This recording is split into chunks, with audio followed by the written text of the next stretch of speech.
It may look like a scene from a disaster film, but this is a reality for New York City. A blanket of smoke has engulfed much of the state, with hazy skies extending down the East Coast to South Carolina. At least 100 million Americans are affected, and officials are encouraging them to stay indoors if they can. We believe that the N95 mask is an important way that people can stop the air particles from getting into their lungs. That is why I'm announcing we are making available 1 million N95 masks that will be made available at state facilities. In the U.S. Capitol, a toxic haze blanketed the city, with officials issuing the second highest air quality threat alert for Thursday.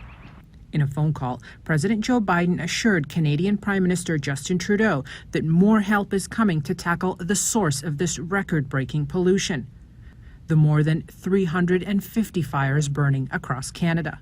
I usually break out in tears most of the time just talking about it. The extensive damage can be seen from Nova Scotia to British Columbia. Trudeau blamed the climate crisis.